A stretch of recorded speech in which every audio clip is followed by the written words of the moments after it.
What's going on, everybody? It's your man, Louie T, here with a brand new installment of the Louie T Network podcast. I, of course, am your set man, Louie T. Thank you for joining me. How is everyone doing on this cold? It's a little chilly on this Tuesday afternoon. The weather doesn't know what it wants to do in my neck of the woods. It was literally just 75 degrees on Saturday, and then Sunday it was like 60, and then yesterday I don't think we touched the 50s. What the hell is going on? Make up your mind. What are you doing? Come on now. Thought the weather had finally broken and we're going to get some nice weather from here on out.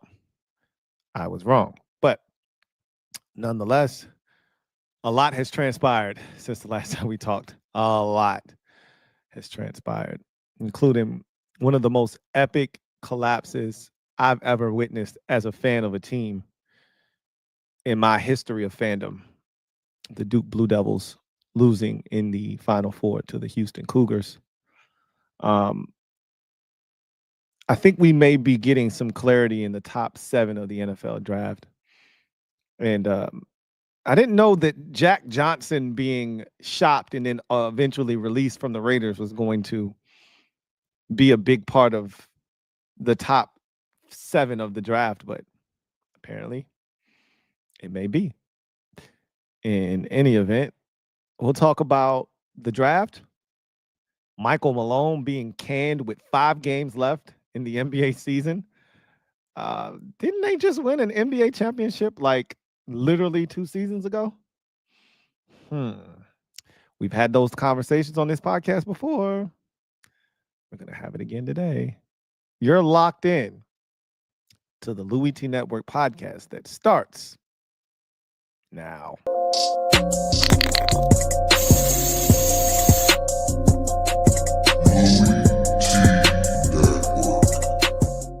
The Louie T Network is powered by MusicHead University. MusicHeads, classes in session.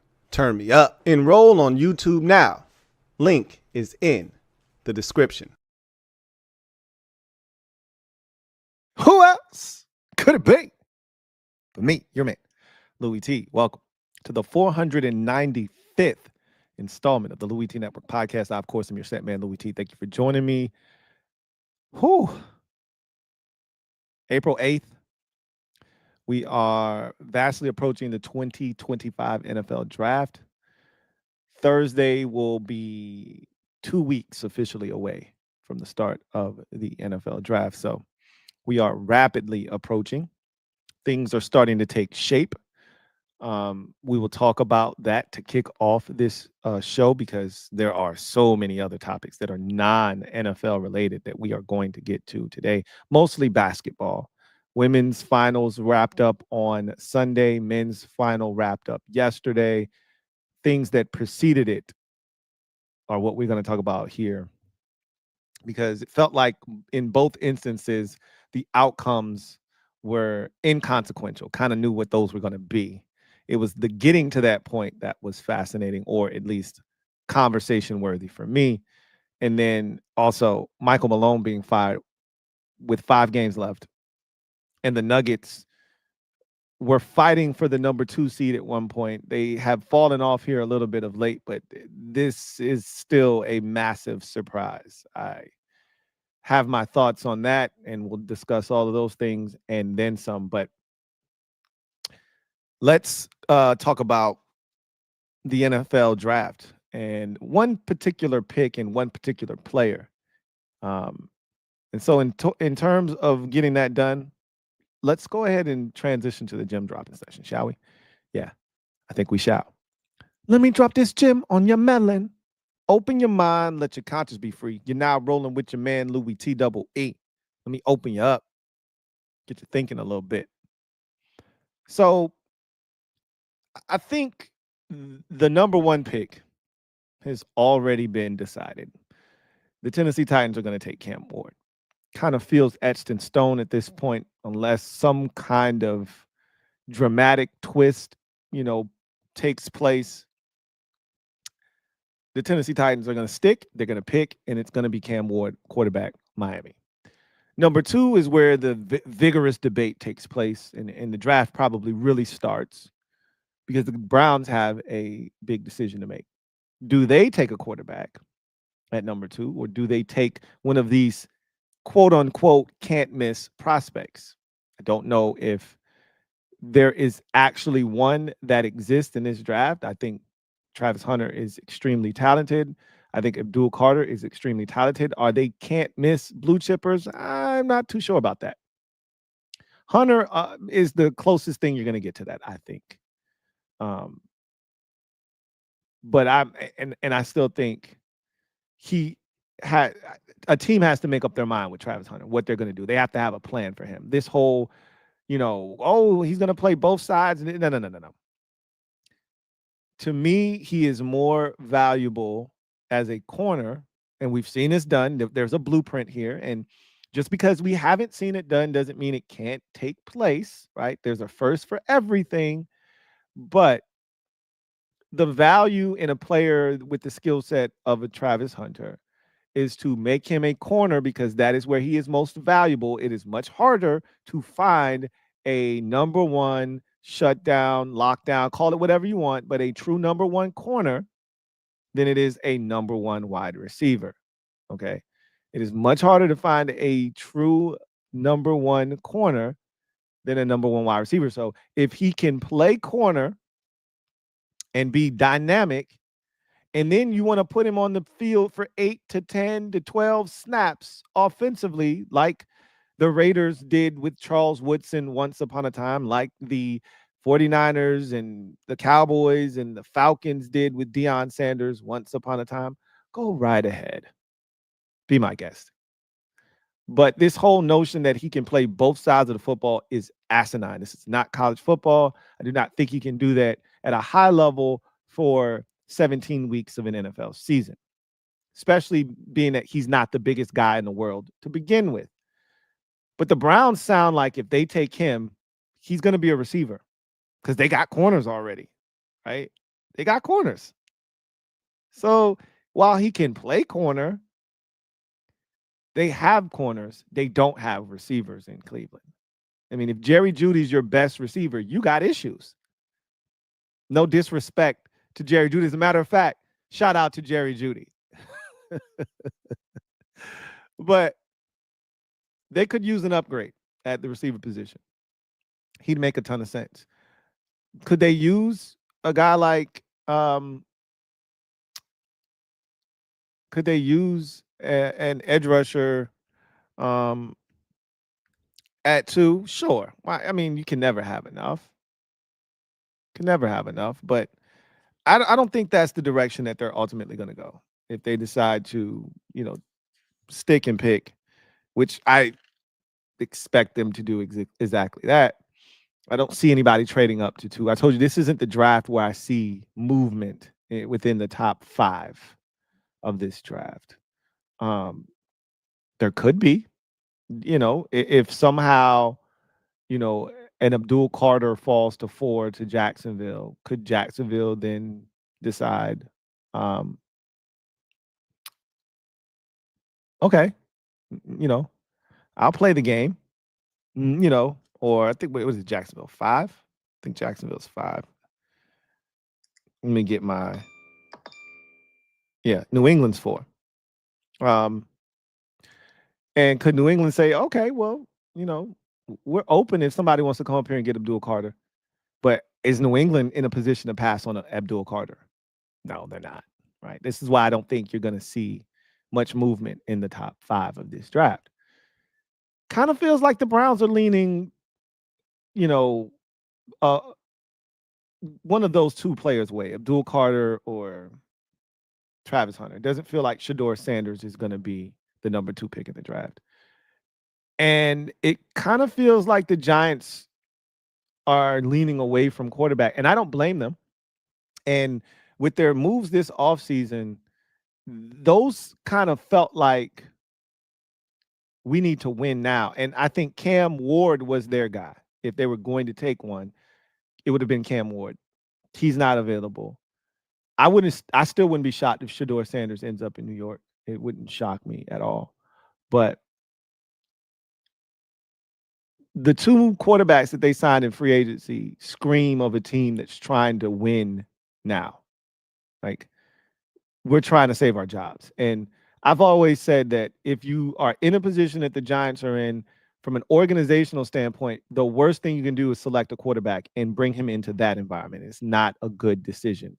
Organizationally, if you're going to spend a first round pick on a quarterback and bring him into something like that that's somewhat dysfunctional, unstable, you're asking for that quarterback to fail. And when you fail on the first round quarterback, you've set your franchise back at a bare minimum 3 years.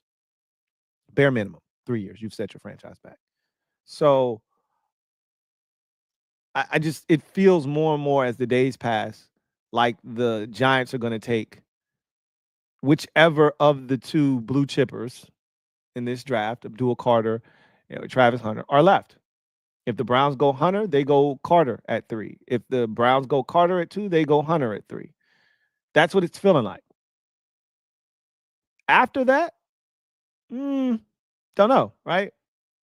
Interesting to see what the Patriots decide to do. Interesting to see what the Jags decide to do.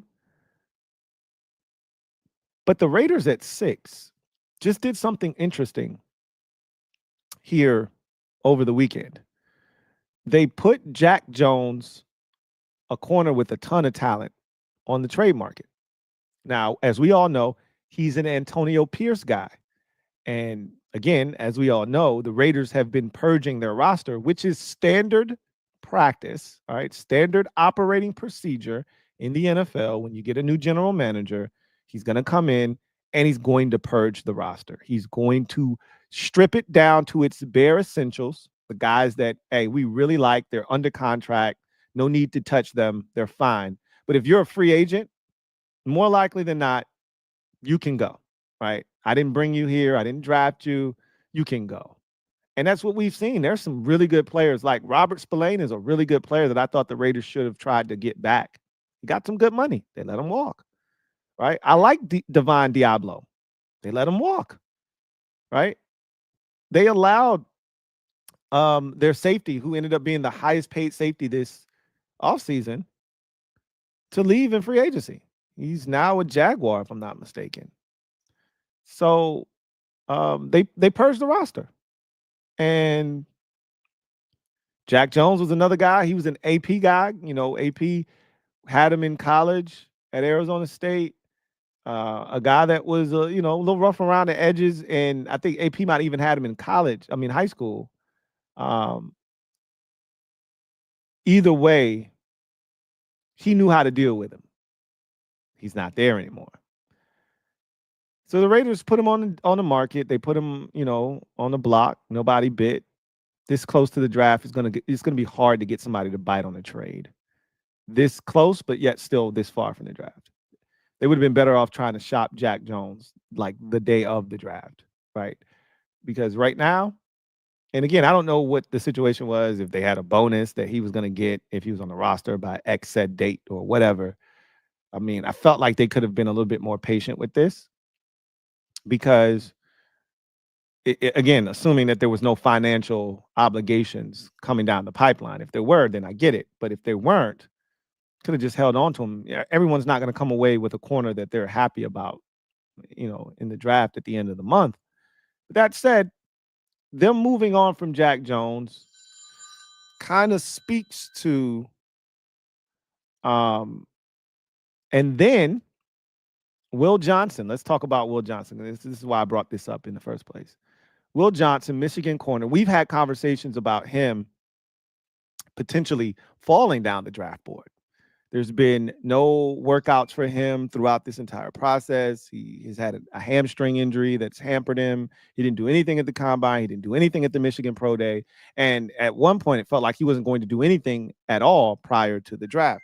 Well, apparently, he's going to have a private workout tomorrow for NFL teams. And he's supposed to do everything, including run the 40. There's been a lot of mystery surrounding his 40 time because he got run by quite a bit in 2024. Guys got behind him a little bit. And so there's this question as to what is his long distance speed. So apparently he's set to answer those questions prior to the draft, put them to rest, and solidify himself as the best corner in this year's draft class if he can go out and check off all the boxes. I have no doubts that he's going to do that. I don't think he's going to blaze the 40 by any stretch of the imagination, but as long as the second number starts with a 4, and I think it will, even if it's 449. And again, the beauty of what he's doing is there's not going to be an official time. All right, it's going to be a range. And somebody might say, well, I clocked him at 448. Somebody else, I clocked him at 452. As long as it's in that range, he's going to be fine. Okay. As long as there's one person that can say, I clocked him at a 4-4, stop right there. It doesn't matter what the last number is. 449, 448, 447, doesn't matter. As long as somebody can say, yeah, I clocked him at 4-4, boom, he's the first corner taken in this year's draft. Speaking of which, he has the private workout or the workout for the prospective teams tomorrow. And immediately thereafter, he is flying out to meet with the Vegas Raiders. I do not think this is a coincidence. I think that he, right now, is at the top of the Raiders' wish list at number 6. Now, I don't necessarily love what the Raiders have at running back, and I think Genty would be phenomenal for them at 6. But I think teams are really starting to subscribe to the thought process that we talked about on the combine coverage when we heard Daniel Jeremiah. This is the first time I heard it. Somebody else may have said it 2 years ago. Somebody else might have said it 6 months ago. But the first time I heard this explained the way that DJ explained it, it makes a lot of sense. And that was, if I'm going to take a running back in the first round, I need to be ready to maximize every single carry of that running back's rookie contract. I need to be ready. He said the difference between Saquon Barkley with the Giants and Saquon Barkley with the Eagles is that one organization was ready, the other was not. And so if you subscribe to that logic and that way of thinking, and I think it's a very smart way to go about it, you want to know why the Lions have had so much success with their first round running back, Jahmyr Gibbs. They were ready. The offensive line was ready. They had already gone through the struggle. They were ready. Jared Goff was ready. Amon-Ra St. Brown was ready. The offensive line was ready. They were ready. He steps in and he helps take them to that next level. They were ready. The Raiders are not ready for Ashton Genty. That doesn't mean they don't take a back at some point in this draft, but they're not ready for Ashton Genty at 6. Another team could be ready, but not the Raiders. But you know what the Raiders do need? A cornerback. You know what Pete Carroll loves drafting and has had a really good track record of drafting or finding corners? Part of what made them so good during, mid 20 teens was their secondary, the Legion of Boom. Found Richard Sherman. What was Dick Sherman? A 5th round pick? Found guys like Byron Maxwell and what's the other corner? The big tall ass corner. Can't even think of his name right now. Found a bunch of hidden gems during that stretch of football. They drafted Devon Witherspoon just a few years ago. I think Pete wants to set the tone, right? John Spytek, those guys out there in Vegas want to set the tone. They've already traded for Geno Smith. I think Will Johnson is the guy for them at 6. Guy that can take it away, has shown the ability to be a difference-making defender. And again, we've had a conversation numerous times in the past about which one is better. You know, the chicken or the egg discussion. Which one is the most impactful on an NFL football field from a defensive standpoint? Is it the edge rusher or is it the corner?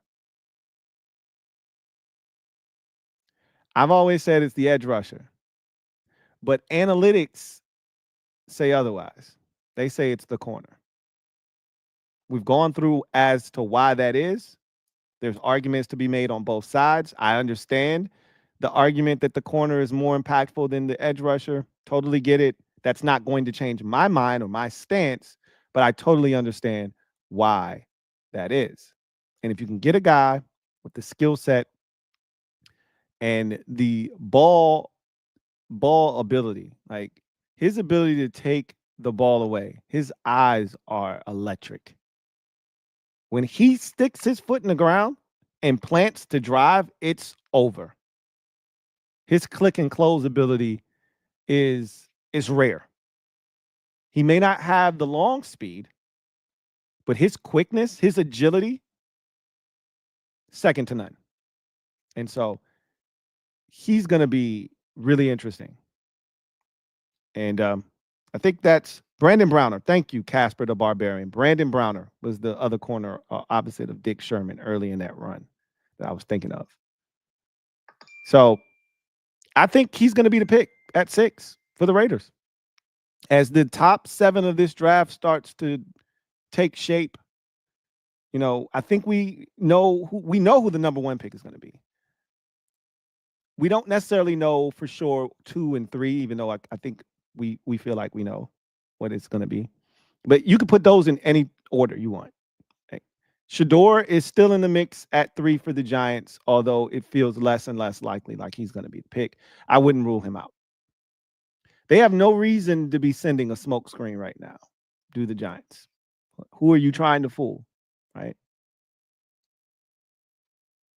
Like either you're going to take him or you're not if he falls to you. And we'll see, right?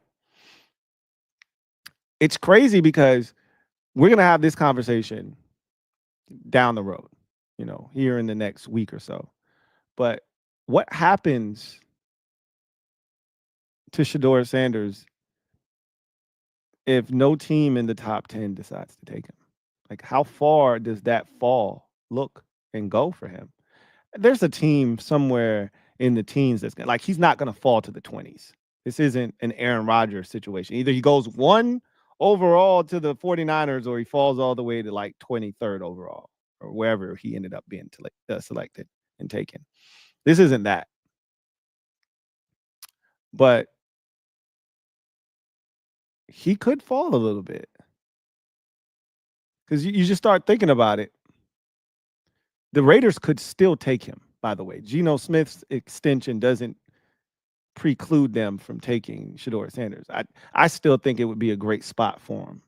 You know, sit behind Geno for a couple of years or at least a year, right? That 2-year extension isn't stopping you. As we just saw with the Atlanta Falcons, who gives a shit about a contract you just gave to a veteran quarterback? If that veteran quarterback just falls off a cliff or you've seen enough, it's time for the young fella to take over. It's great to have that option in-house than to have to go searching for that option. So I wouldn't take him off the board at 6. But it doesn't feel like they're looking for a quarterback at 6. Feels like they feel good about Geno Smith for the next 3 years, 2-3 years in Vegas. And you know the Patriots aren't taking him at 4. You know the Jaguars aren't taking him at 5. If the Raiders don't take him at 6, where does he end up? We'll see. We'll see. But that's a different conversation for a different day. Anyhow, I digress. Let's get to our next segment of the show, and that's social media maneuvers. I'm a midday marauder. Y'all know what it is. If you're out there, you want your comment read on the air, use the hashtag LouieTLive to have your comment read on the air. If it is pertinent, we will get to your comment and read it on the air and react to it if time permits. I can't assure you that time will permit, but what I can assure you is that if you use the super chat function, your comment will be read on the air, reacted to, shown on the screen, and you will be jumping straight to the front of the line. So you will ensure that your comment is read. So with that said, let me kick off social media maneuvers before I go to the comment section with a couple of topics. And I'd love to hear you guys' thoughts on any of this stuff or anything else for that matter. I got a vent. My Duke Blue Devils took part in one of the most epic collapses these eyes have ever seen. And I've been a fan of just sports in general for a very long time. Well over 30 years. When I was a little kid, I was watching sports. And I knew what the hell was going on because I watched so much of it. My dad, taught me the game. And so I was locked in as a kid. I've been a fan of Duke since I was about 6 years old. Because that's when they really started winning. And they were on TV all the time. And that's all I saw. Right around that 91-92 season. I've never seen a collapse by Duke Blue Devils basketball team like the one I witnessed on Saturday night. There are stages of grief that you go through. And I told you guys before that game took place, I said, I need this Duke natty bad. I'm in a rough spot, right? My Braves are off to a 1-8 start. At that time, they were winless. Matter of fact, at the time that I was saying that, Shohei Ohtani was hitting a walk-off home run to drop us to 0-7. Okay. I'm in a rough spot right here, right? Braves stink right now. Don't know if they're going to get out of this funk or not. Like, my buddy keeps saying it's 162 of these things. I'm aware. I'm just not used to being in this space. We may not dig ourselves out of this hole. And we may get to, mid-July and we may be 15 games over 500. But right now, it doesn't feel like that's going to be the case. I talked about my Grizzlies. We're going to talk about Michael Malone here. Well, before Michael Malone, there was Taylor Jenkins and the Memphis Grizzlies doing some crazy shit, but firing their coach with less than 2 weeks to go in the season. That was us before it was the Nuggets and Michael Malone. And they had been struggling. And I talked to you guys about that already. So I don't expect much of anything from the Grizzlies at this point. And I said, I got to wait all the way to the NFL season to really have something to root for, because it doesn't feel like I'm going to have anything to root for over the summertime with my Braves. I need this natty to just last me, to get me through to the summertime. It's been a while, right? It's been a little while since we've, won one of these. So it would be nice. And the thing that made this so hurtful, because this one stung. I was in utter disbelief watching this shit transpire. And it was like the worst dream that you could have. You see it happening, and then you wake up and you realize it's a dream. Like, oh, God, I'm so glad it's a dream. But I woke up and it wasn't a dream. This is one of the best, if not the best, assembled Duke Blue Devil teams I've ever seen in my life. That says a lot because, I just told you about the early 90s Duke teams with Leitner and Hill and Hurley and all of those guys that were on that team. And this team was better constructed. It's the best Duke team I think I've ever seen assembled. Because, as you know, and I told you we could have conversations about this, but in the new state of collegiate sports, it's so hard to construct. This is why the OGs got out. This is why Nick Saban said, yo, I'm done. Roy Williams and Mike Krzyzewski and all of the OGs of the game. Hell, we just saw Bennett from Virginia retire. We saw Villanova's coach, Jay Wright, retired. Like, these guys had 50 years left combined if they wanted to keep coach. They were relatively young in the game. But the OG said, I can't do this shit. Because it's not just about recruiting the best high school players anymore. That ship has sailed. You got to recruit not only the incoming freshman class of collegiate athletes, you got to recruit the guys coming out of high school. You got to recruit and win the transfer portal, and you got to recruit your own guys that are on your roster in your program so that they don't leave and enter the transfer portal.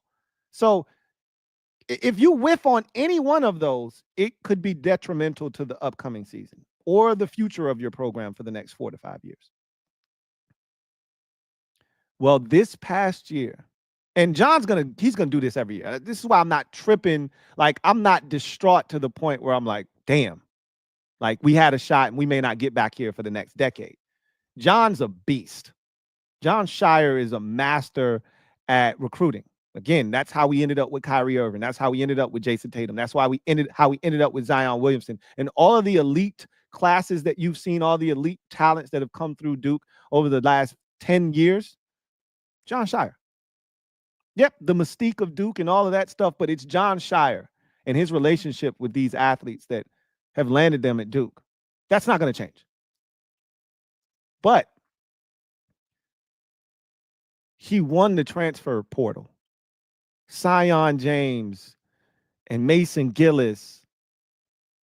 And you see what they were able, Malik Brown a couple of years ago, you see what they were able to do and the talent that they were able to assemble and bring on board.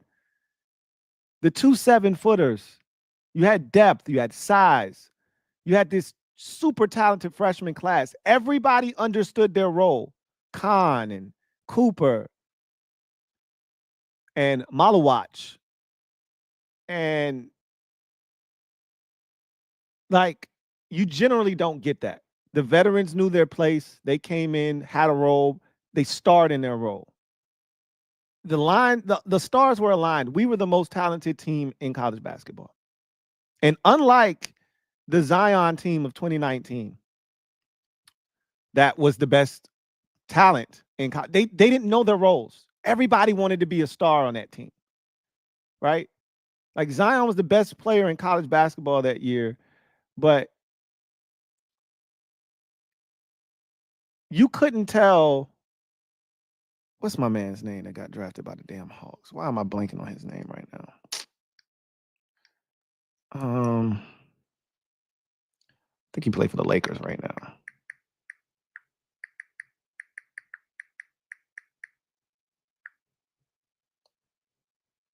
Cam Reddish.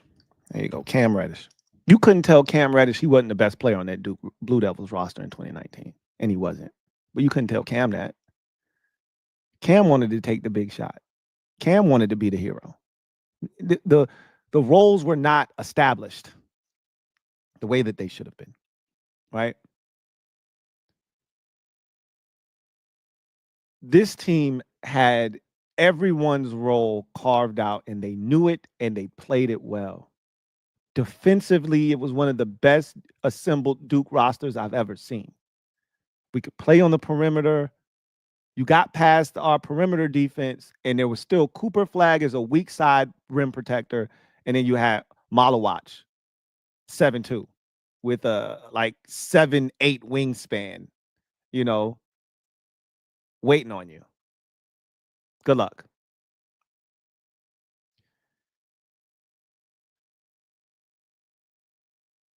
There was no way we were supposed to lose that game on Saturday night. And we went up 14, and if you saw I had a mini meltdown on social media. I had to get off because it wasn't going to end well for me. There was no winning, right? And I get it. All the Duke haters were out in full force, and they should be. That was a great opportunity to shit on us. We were down, and we were hurting, and take your shot. And they did. A lot of Carolina fans came out the woodworks. I'm like, shut up. Your program's in the toilet. You're about to be Georgetown, right? You about to be Georgetown after Big John left. You're about to be shit. You're about to be an afterthought. You're about to be the Florida State of college basketball, right? Remember Florida State with Bobby Bowden? Hell, even with what's my man's name that won with Jameis? Him. I don't know why. I can see his damn face. Then after that, I mean, they almost made it to the Natty or the playoffs a couple years ago but the quarterback got hurt. But they ain't shit. Their program ain't what it used to be, and it may never be what it used to be. Speaking of Florida State, and we'll see. Maybe Carolina gets the right coach, but it ain't gonna be with Hubert Davis. I'll tell you that right now. But that's not my problem. But I talked about Tyrese Proctor and that we would never win a natty with Tyrese Proctor. Jimbo Fisher. Thank you, Jimbo Fisher. It's the last coach to win big at Florida State. And how we would never win with Tyrese Proctor on our roster. And I had some fans, I don't know if they were Duke fans. Some people come out, what are you talking about? Tyrese Proctor's been great all year. I don't give a shit about Tyrese Proctor being great all year. This is what Tyrese Proctor does in the biggest moments. He shrinks. Freshman year tournament, San Antonio, he went back to the scene of the crime where there was caution tape from the last time he was there when he shot 0 for 9 as a freshman. And he went back and laid another egg in San Antonio. In between, when we needed him against Tennessee last year, when we got bounced in the tournament, he was a lesser version of himself, we'll call it. Anyway, he had a poor shooting night. I'm not going to kill him for that. It happens. You're not going to shoot the ball well every night. He was lights out at the beginning of this tournament. But that was against lesser competition. Anybody could do that. This is when I need you the most. In the last 2 games, Tyrese Proctor has not been great. But it wasn't just Tyrese Proctor. But where the game changed before we get to Tyrese Proctor was we were up 14. Houston, while it was a valiant effort, they weren't better than us. And we were on the verge of blowing them out. And we just needed Tyrese Proctor to hit a shot. That's it. He had a shot at, he had 4 wide open looks, practice shots that he couldn't knock down. But he missed one right before halftime when we were up 6, had a chance to push the lead to 9, missed. He had 2 other opportunities throughout the course of the game. That's fine. But the one that was the dagger shot was up 14. And it was this sequence of events that took place where you go, damn. And I remember in the moment thinking that was our shot to like not have to struggle, but I was still prepared to win. But this was our opportunity to not have to struggle, like to make Houston seem like just another team Duke trampled over. Up 14, all the momentum, swing, wide open look for Tyrese Proctor. You knock this down, you're up 17. Houston's calling a timeout. Crowd's in a frenzy. They're done. This game is over. He misses. Houston goes down, hits a 3. Mason Gillis unintentionally smacks a dude in the face, trying to box out, but his hand got too high, whacked the guy in the face. So they call a flagrant. 2 shots in the ball. They make 1 of 2, but they also get the rock. They score on that possession.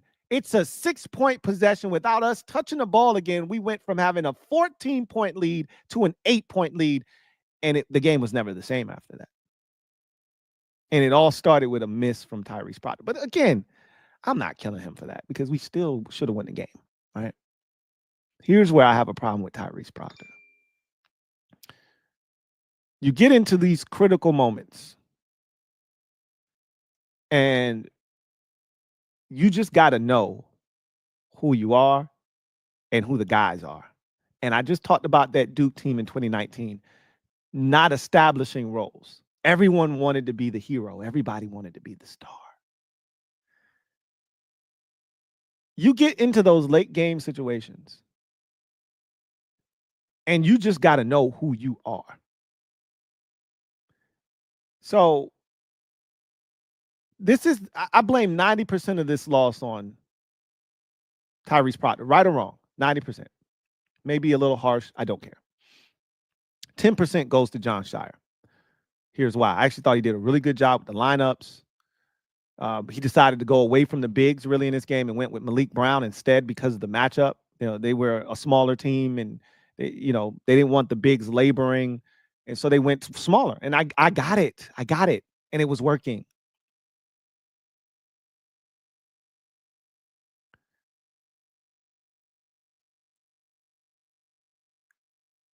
I watched Florida right before our game get into those crucial moments late where they had to inbound the ball, and they had to call a timeout after a made shot. And as you know, after a made shot, you can run the baseline.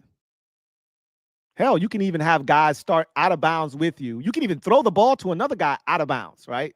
Like, you can get creative after a made shot. After a miss, you are stationary. That ball cannot leave your hand and go to another player's hand, and you can't have other guys starting from out of bounds. You're stuck. So we called a timeout after a made basket, after a free throw, which is fine. We can run the baseline.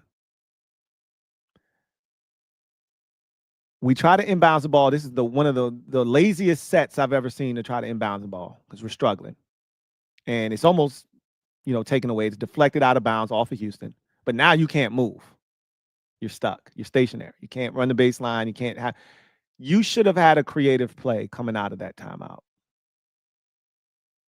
You should have had a creative play. All right. We couldn't just get open, get it to our best free throw shooter.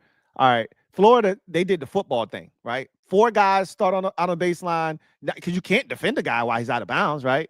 So now you got to let him come in bounds, and now I can just throw it to him. Now we can get into it. Now you got to foul me, et cetera, right? We did no such thing. Same lazy shit after the timeout. Guys trying to get open, no picks, no movement. Just get open. Just beat your guy. Bullshit. Ball gets turned over. They try to shoot a 3 to tie the game. They miss. They get the offensive rebound, dunk it home. We're up 1. Look, still not an ideal situation, but you still can win this game, and you should win this game. Just to set the scene, we were up 5 with 40 seconds to go. There's no way we should be in this predicament, but we are. Here we are, up 1 with, let's call it 20 seconds to go.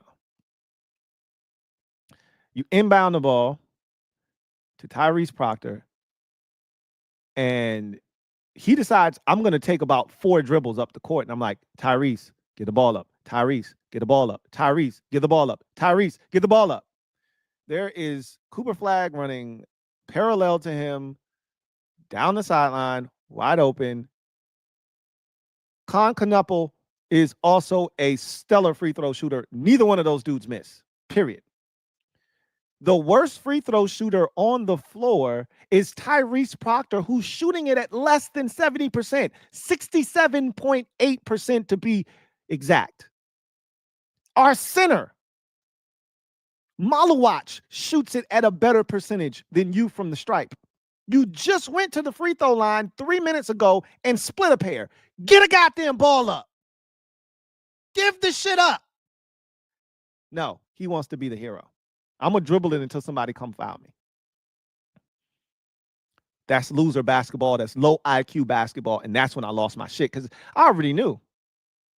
Oh, he finna go to the line and miss the one-on-one, right? The front end of this one-on-one. He about to miss. I could see it in his eyes. He was scared to death. He was confident when he was dribbling that basketball to take the foul. But as soon as the gravity of the moment hit him, as soon as that ball hit his hands, when that referee threw him that bounce pass and he stepped up to that line, the gravity hit his ass. I could see it in his eyes. Oh, shit, what am I doing here? I don't belong here. Yeah, you damn right you don't belong here. Of course he missed. And I thought that was a lousy call. I thought it was a terrible call on Cooper Flag. You could hate Duke. You know that wasn't no foul. And in that moment, right, as an official, you can't make that call. Not in a 1-point game. You let the players on the court decide the outcome of this game, not your whistle. You don't involve yourself in this game if you don't have to. That's a play on, folks. Not in a 1-point game. Not in a 1-point game. You can't do that. These kids work too hard for you to decide at this point, I'm going to make myself known. That's bullshit. But we should have never even been there. This is why you don't allow officials to impact the outcome of a game, because we shouldn't even been in that spot. But as I'm watching this shit unfold, can't inbound the ball, wrong guy decides he wants to hold on to it and be the hero and shoot free throws that he can't make. We struggled. We had about a 5 or 6 minute stretch where we couldn't put the ball in the basket. And we got good looks. We dribbling the ball off of our knee and all kinds of stupid shit. Like, it was the perfect storm. But even with that said, if the right people touch the ball at the end, this is a non-issue. And then Cooper, I love the decision. I love the play. I love he got to a spot, right? Posted up, got to the, a spot on the court where he was comfortable, right in the middle of the floor, and rose up. I got no issues with the shot selection. He just left it short.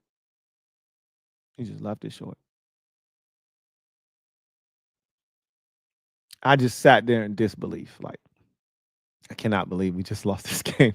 And I knew they were going to lose to Florida. I didn't even watch the national championship game. I had no interest in watching it because that was my national championship that Florida was about to hoist. And I heard that they blew a 12-point lead and didn't even get a shot off on the final play. I wasn't out for revenge against them.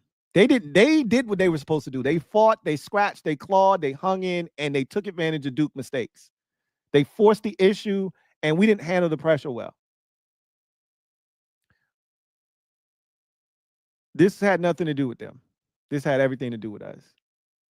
And the one thing I told you that I was nervous about was how would we handle pressure if it came to that. And I thought the Arizona game prepared us for this. And I thought the Arizona game put us in a position where if somebody challenged us, we'd be ready. But you know what Arizona didn't do? They didn't get us to the point where we had to inbounds the ball and make free throws. Like, we had to knock down free throws late in that game to put it away. But it wasn't the kind of pressure. It wasn't the same game pressure, right? We were always up around 6, late in that game, up 4, up 6, comfortable. And they weren't pressing us to get the ball in and all of that stuff. We just didn't handle it well. And hopefully let that be a lesson to Jon Scheyer. Like, you got to have a better set than that bullshit that you had trying to inbounds the ball. And unfortunately, the thing that hurt the most is the legacy that this Duke team was supposed to leave behind. This particular 2024 Duke squad was supposed to leave behind was not only the first natty for Jon Scheyer and what's going to be an illustrious career for him. It's supposed to be the first one, and they were supposed to be the ones to do it for him. Not only does it take that away, it now leaves a legacy of the Duke team that choked.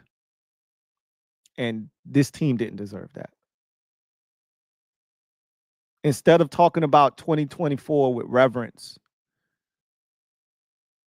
with this almost mythical like obsession, all people will ever want to talk about with the 2024 Cooper Flag team, with all these tremendous freshmen who are going to be top 10 picks potentially in the upcoming draft, all they're going to want to talk about is the choke job,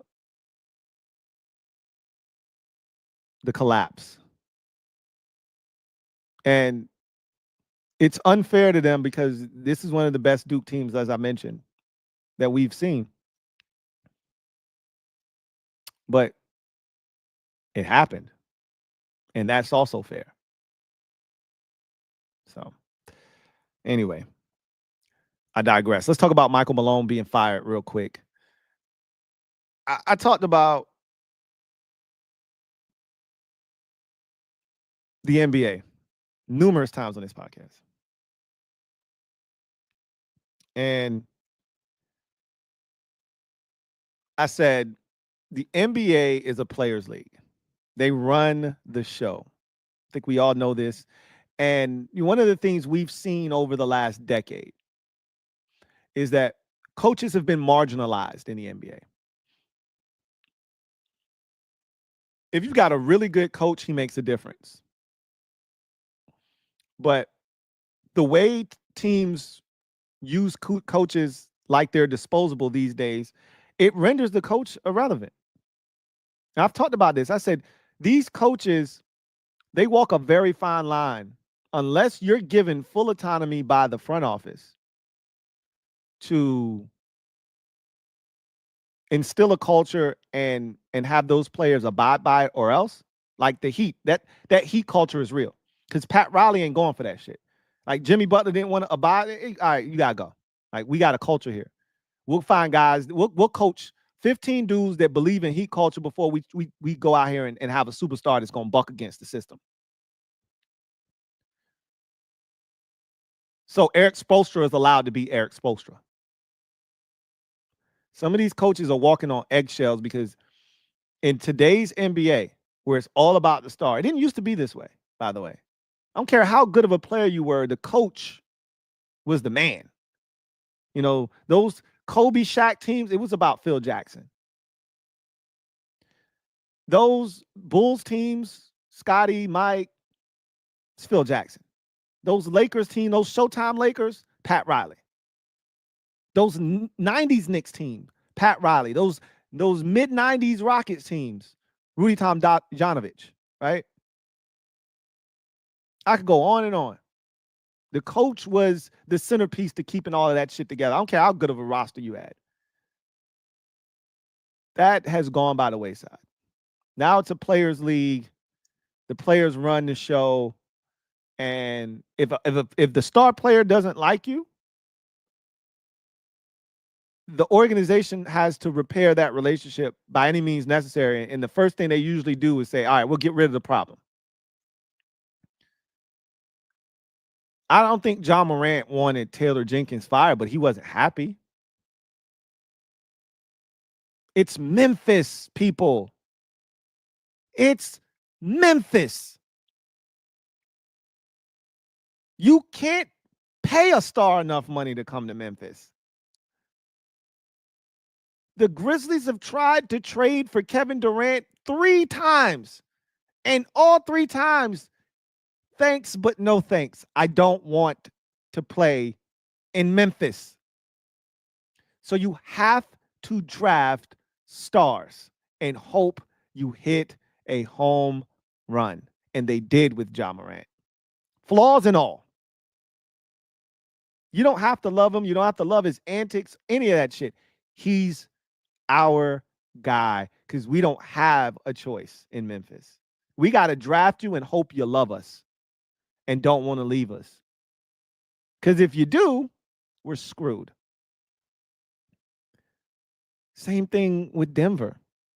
Like, not that Denver's a small market, but it's Denver, right? Since Carmelo Anthony and Allen Iverson and Kenya Martin were there, when's the last time you saw somebody say, yo, I'm going to Denver? And Carmelo didn't choose Denver. They chose him, right? As soon as he got an opportunity to get out, he got out. Because it wasn't a big enough market for him.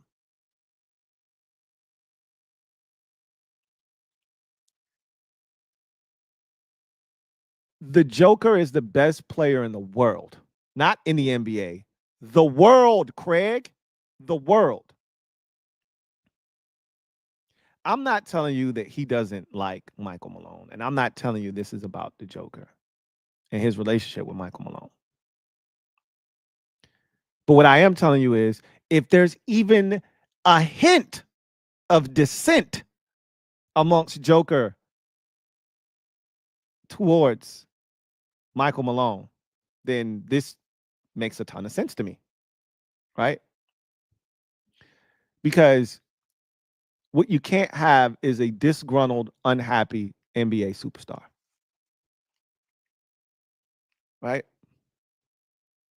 And it's getting to the point now where I'm like, I don't know what you can do to keep your job.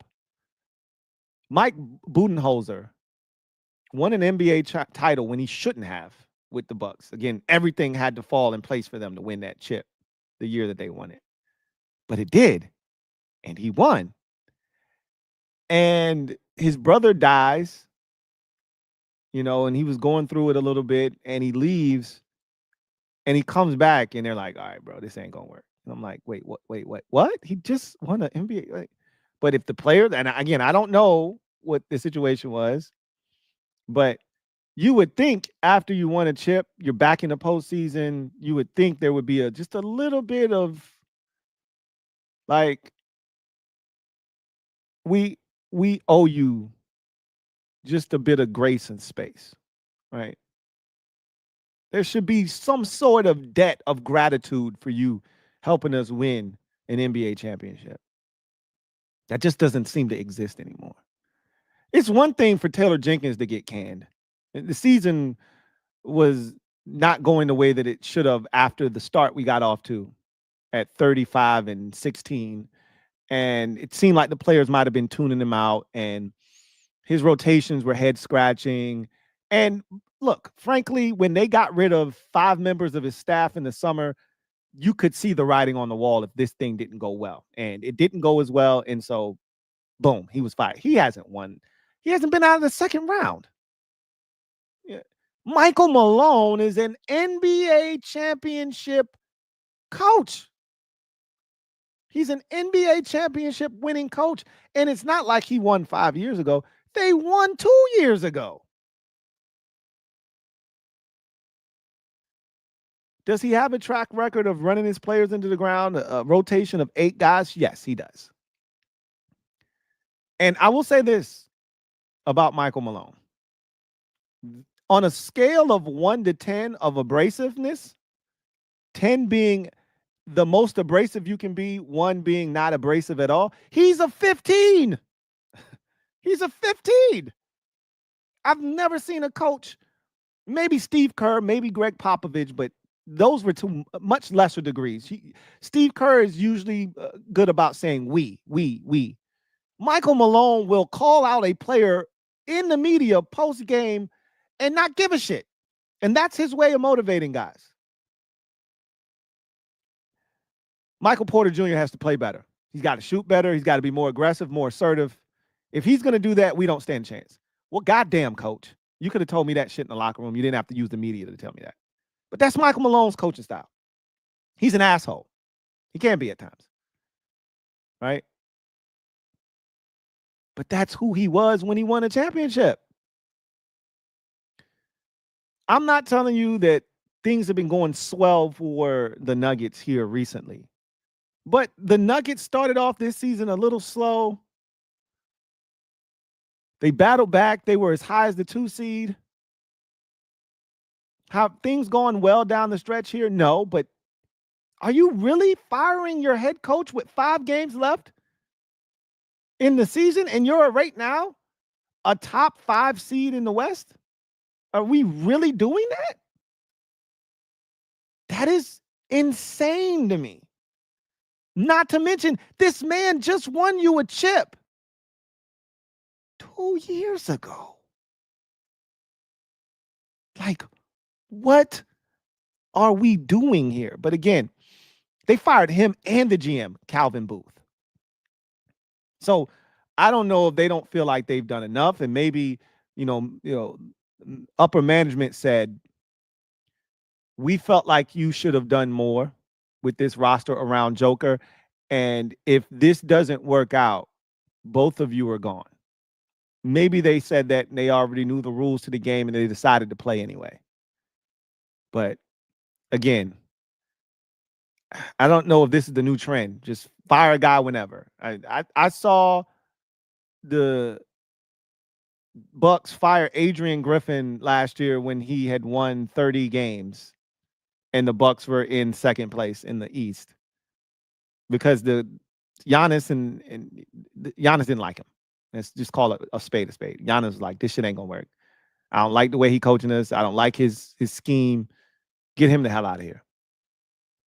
Or else. Right? If it ever comes down to a star player or a coach, you already know who wins that battle.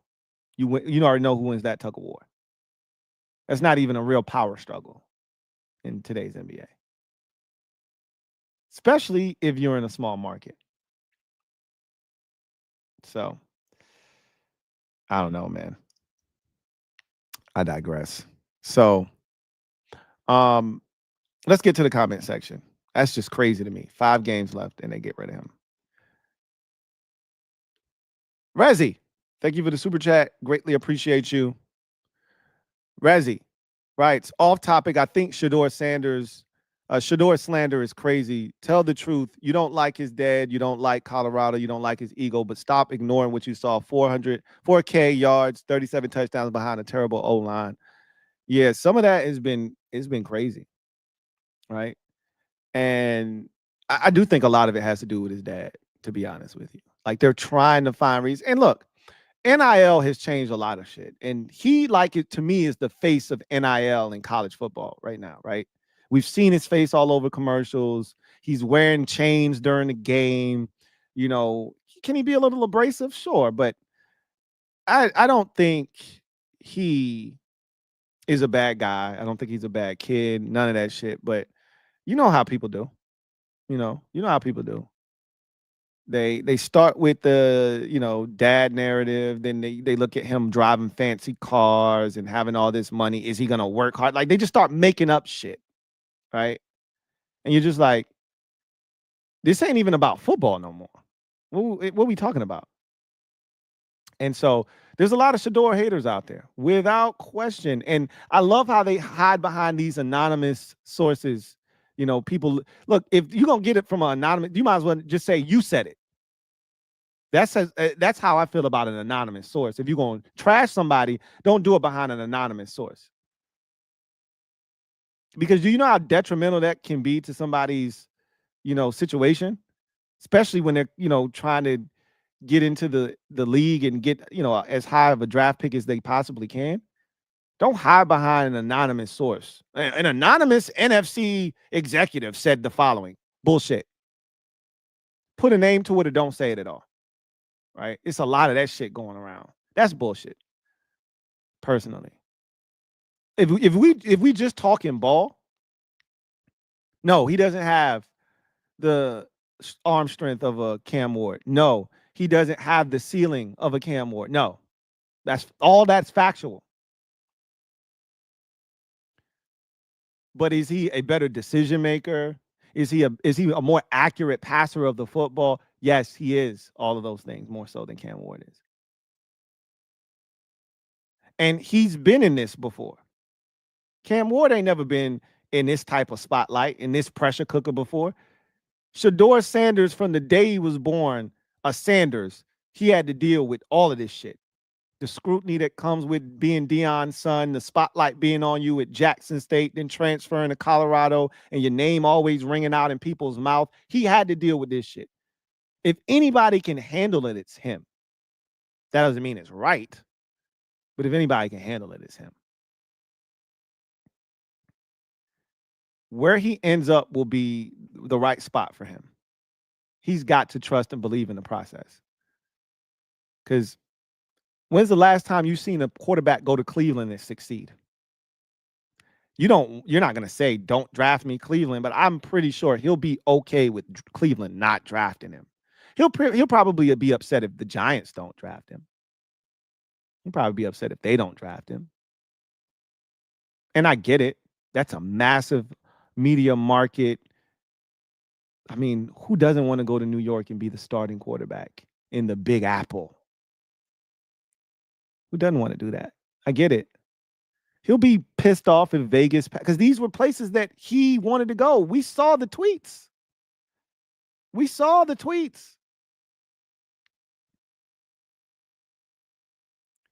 Every time the Raiders lost, we saw the tweets. He wanted to go to Vegas. I don't think that that's changed. I can tell you that as a competitor, I know he wants to play. That's probably not going to happen in Vegas right away, but that's not going to happen in New York with the Giants if they were to draft him either right away. There are some concerns if he were to go to Cleveland, arm strength being one of them. Not the easiest place to spin it, especially when it gets cold and it gets windy and you get that lake effect. Can he spin it? People say, oh, he played in Colorado. Colorado ain't Cleveland. Okay. Two different animals we talking about here, buddy. We ain't just talking about cold. That ain't what we talking about. We talking about all the factors. We talking about swirling, howling winds in the months of November and December into January. We ain't talking about just being cold. So I get it, but some of the stuff that I've heard, preposterous, just straight slanderous, like you said, Reese. And I don't co-sign it. I don't endorse it. I hate it. But this is what you get. Like, this is what you sign up for this time of the year. I always tell y'all, believe half of what you see, none of what you hear, even if it's spat by me, your man, Louie T. It's a lot of lies being perpetuated this time of the year. Every year. Every year. 2 years ago, 3 days, 4 days before the draft, we had to have a conversation about Will Levis being the #1 overall pick in the draft. And I was like, y'all don't believe the hype. This is what they do this time of the year. Will Levis is a second-round quarterback. And the league said, no, you're right. But this is the shit that we got to endure this time of the year. And I get it from a standpoint of, if I'm an organization looking at these young prospects, I'm about to invest millions upon millions of dollars on guys that you pick in the first round. This is an investment. I need to go to the ends of the earth to investigate, to tap into, to dig into what these guys have been, are, and will be for me in the future.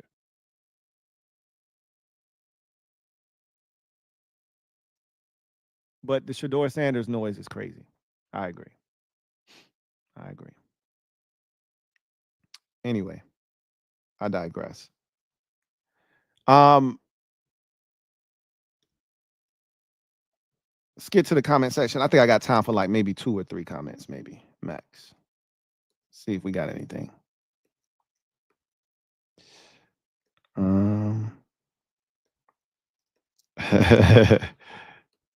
I see y'all talking about my phone. That is not a rotary phone, and that is actually my cell phone.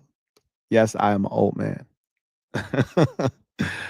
Casper the Barbarian.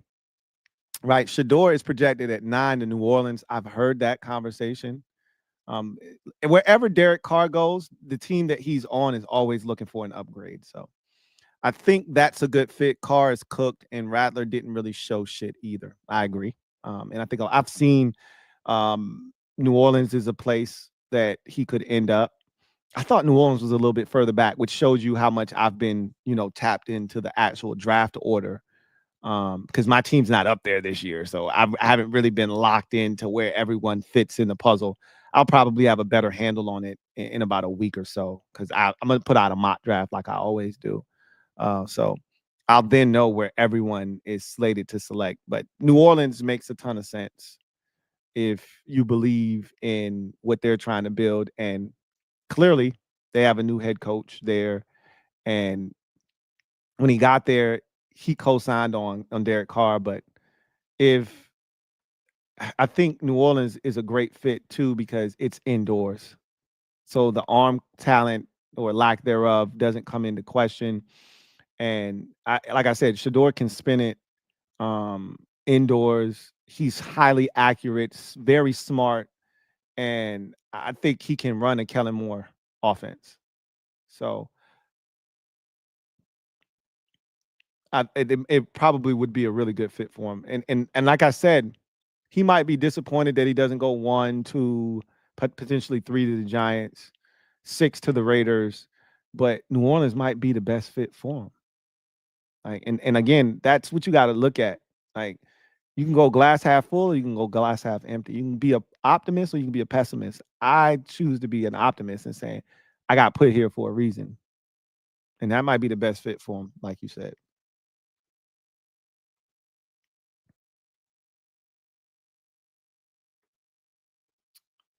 Um,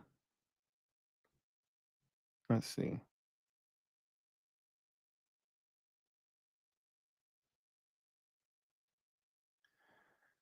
We don't know, John. I see you talking about Cooper Flag and him being drafted by the Trailblazers.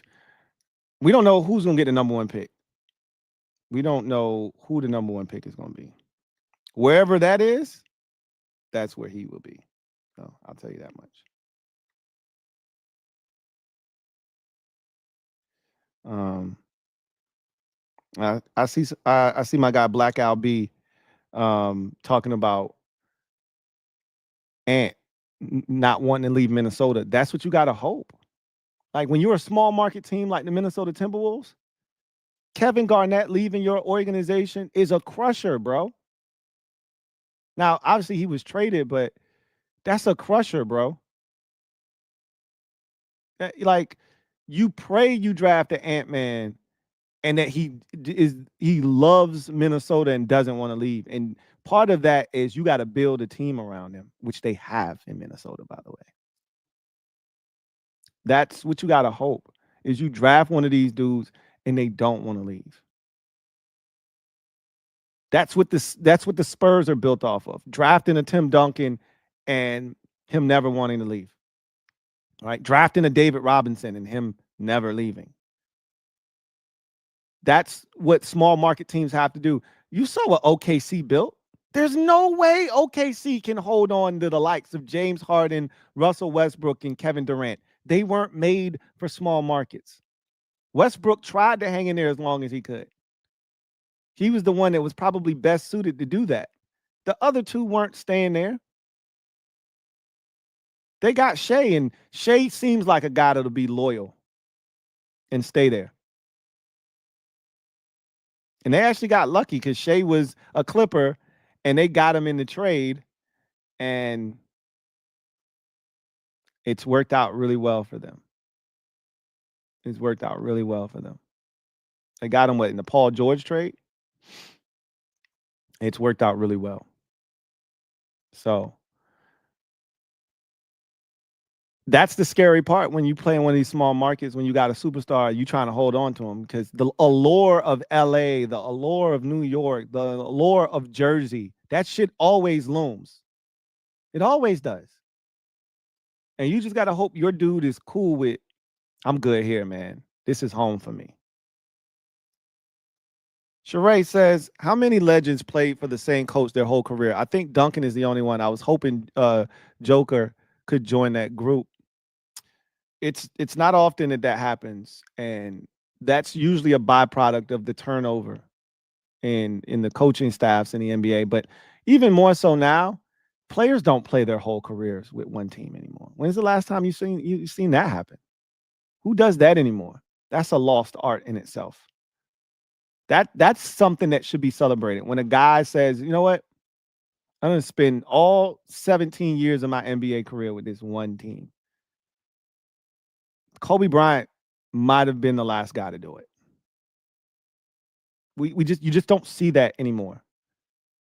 I thought Paul Pierce was going to end his career in Boston. He didn't. That doesn't happen anymore. So, it's hard to see a guy coached by the same, coach when they don't even stay in the same, organization for their entire careers. At this point, you're lucky if a guy stays in the same organization for 7 years. I think the next guy that has a chance to do it is Jason Tatum. I think Tatum has a chance to do it, but you just never know. This league is so unpredictable and things are crazy.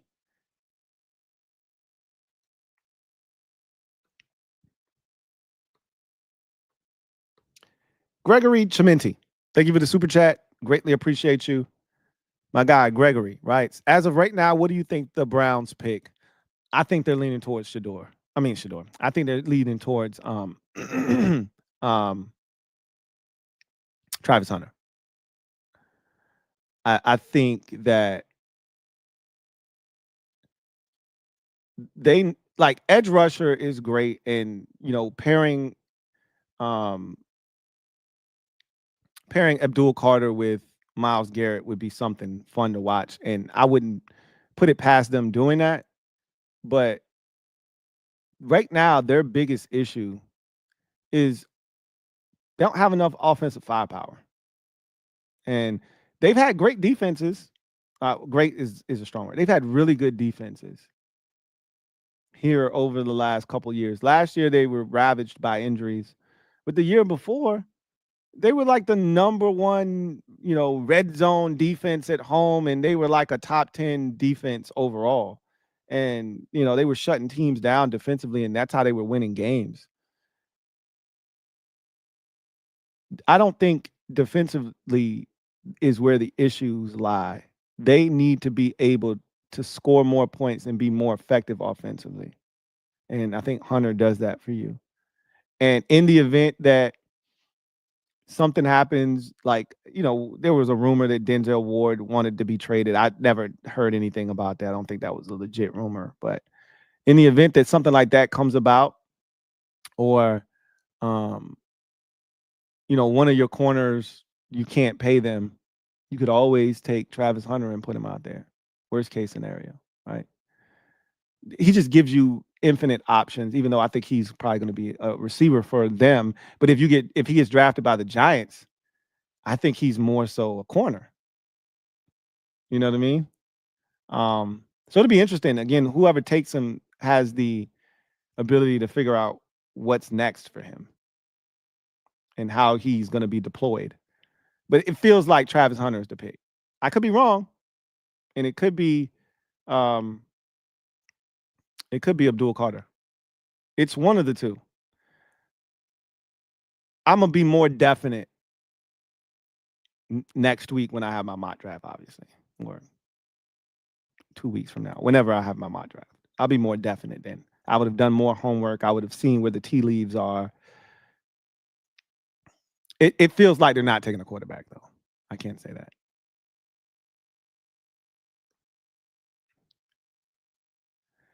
Just Andre, thank you for the super chat. Greatly appreciate you. Just Andre writes, the NBA ain't gonna let Cooper go to Washington, Portland, or Utah. I just, there used to be this conspiracy theory, well, I shouldn't say used to be. There used to be a massive conspiracy theory about the NBA lottery and the draft. And I believe it was true once upon a time. Like, I don't think it was an accident that the Celtics got the number one pick with Larry Bird. I don't think it was an accident that the Lakers ended up getting, or was it the other way around? But I don't think it was an accident that the Lakers and the Celtics were the number one and number two pick the year where Larry Bird and Magic Johnson came out of college. I don't think that's an accident. I don't think it was, or did they come out the same year? I think Magic came out in 80 and Bird might have came out in 79. Either way, it wasn't an accident that those teams were at the top. It wasn't an accident that Len Bias was going to end up a Boston Celtic, right? It wasn't an accident that the Knicks in 1985 ended up with the number one pick, or 83, or whenever it was that Patrick Ewing was drafted and they won the lottery and he ends up a Knick. That shit I don't think was an accident back then. But I think it has become more of a lottery, so to speak. And I do think it is random, even though there are odds and whatnot, but I do think it's more random.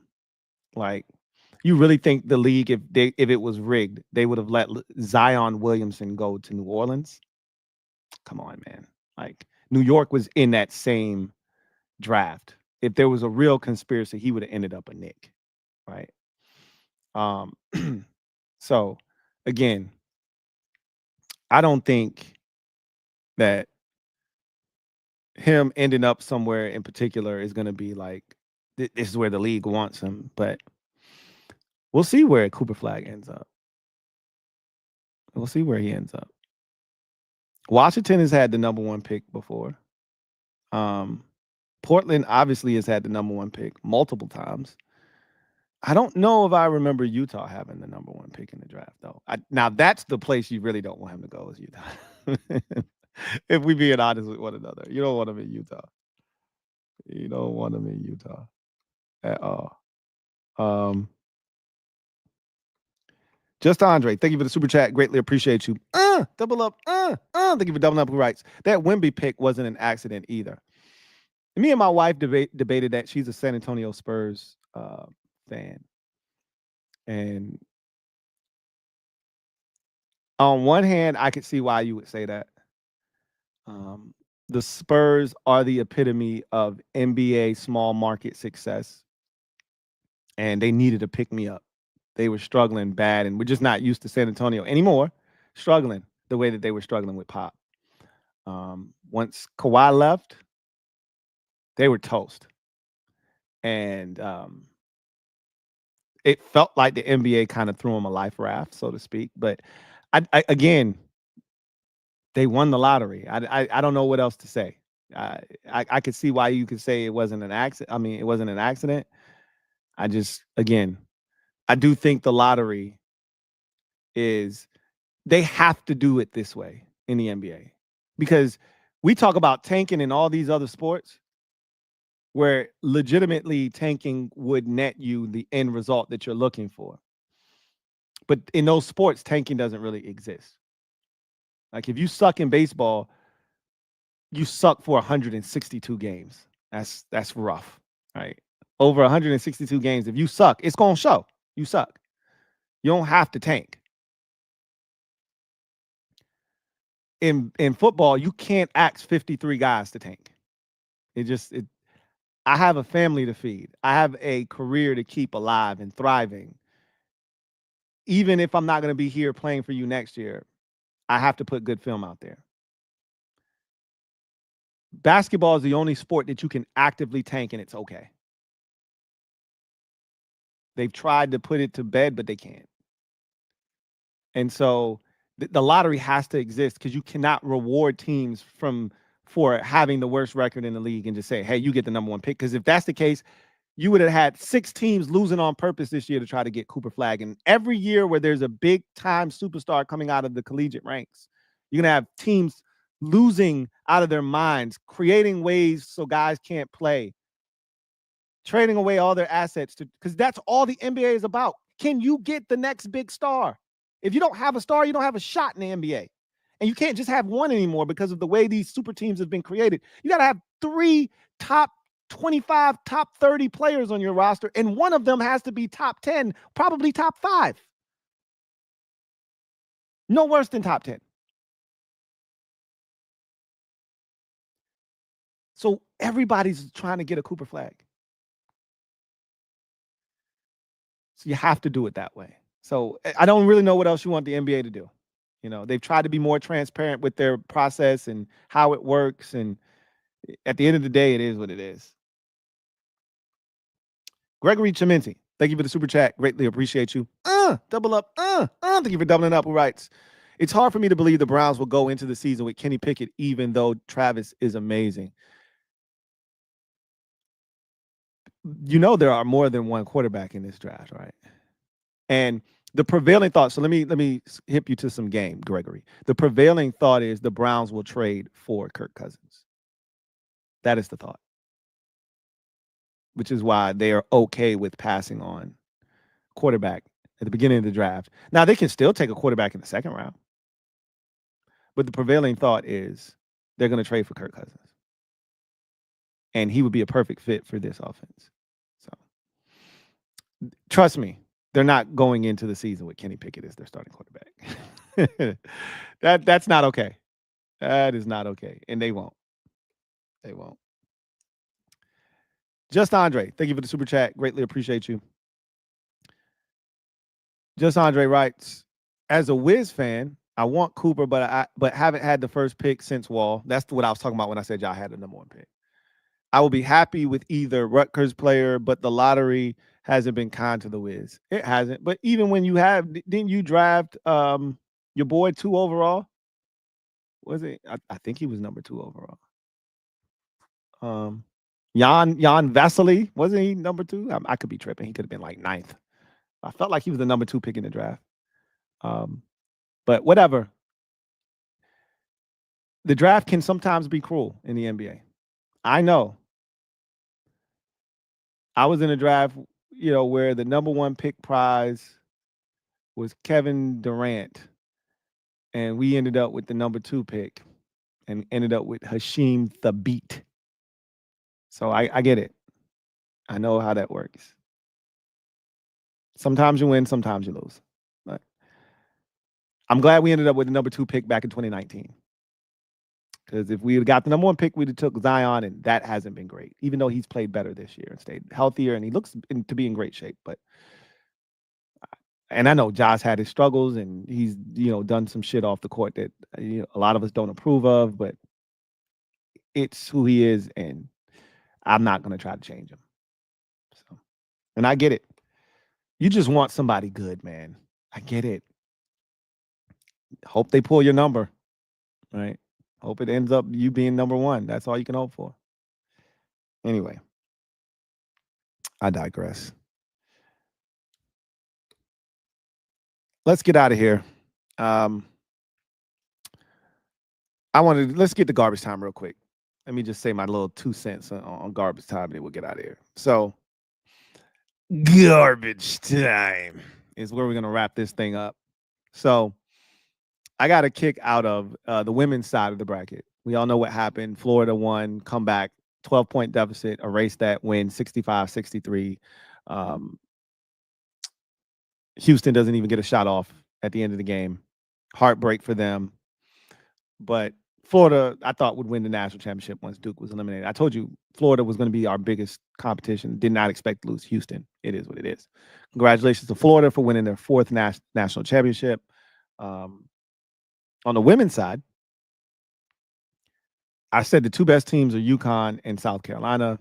I said I hope they put them on the opposite sides of the bracket so we'll get that natty championship game. They did. But we saw that game in the regular season. It was a massacre. UConn destroyed them. And Dawn Staley, to her credit, love Dawn. She tried to play the reverse psychology game she played last year when everything was all about Caitlin Clark. What about my girls? Yada, yada, yada. Caitlin doesn't need a national championship to define her career. She's a great player. She'll go down as one of the greatest players in college basketball history. But this is about my girls and what they've accomplished. And I was like, yeah, that worked last year. Because you had Chloe Kitts and not Chloe Kitts. You had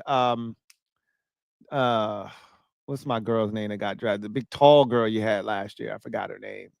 But you had dogs last year. You had the best player in college basketball in Cardoza, right? Camila Cardoza, I believe is her name. So you could do that shit. You could talk that shit last year. Chloe Kitts ain't Cardoza, okay? Let me assure you, she's not her. So you're not in a position to play that card. And I was like, Don, you might want to pipe down on this one, because they asked her the same question they asked her last year about Caitlin. They asked her about Paige Buckers. Does Paige Buckers, need a champion? She's like, wait, what about my girls? I was like, not this time, Don. Not this time, Don. Don't do it this time, Don. You finna get embarrassed. Don't do it this time. So she did that same thing. She pulled that same card, and Paige Buckers and UConn whooped that ass in spectacular fashion. But South Carolina has nothing to be ashamed of. They're still one of the best programs in the country. But that UConn team, I told y'all, didn't I tell y'all this on the podcast like a week and a half ago? I said they're a machine. I turned on that game.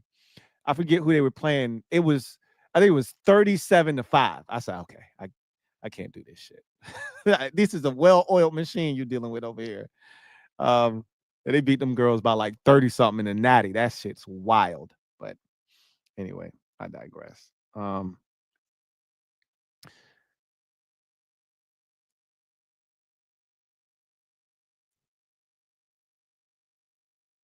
Women's college basketball is in a much better spot. Best spot it's been in quite some time. I'll say that to end. Anyway, I digress. That's going to do it for me, your man, Louie T, here on the 495th installment of the Louie T Network podcast. I look forward to chopping it up with you guys next time, which will probably be Thursday. In the meantime, y'all continue to support the Louie T Network. Watch all the content. I put another draft video out today. Another one will be out tomorrow. And we'll be really attacking the draft aggressively here over the next 2 weeks. So continue to support that. If you haven't already done so, please hit the like button on your way out. Doesn't cost you a thing, helps this channel grow exponentially. Really appreciate you guys for that. In any event, that's going to do it for me, your man Louie T, here on the Louie T Network podcast. I look forward to chopping it up with you guys next time. Until then, you guys have a good one. Take care. God bless and good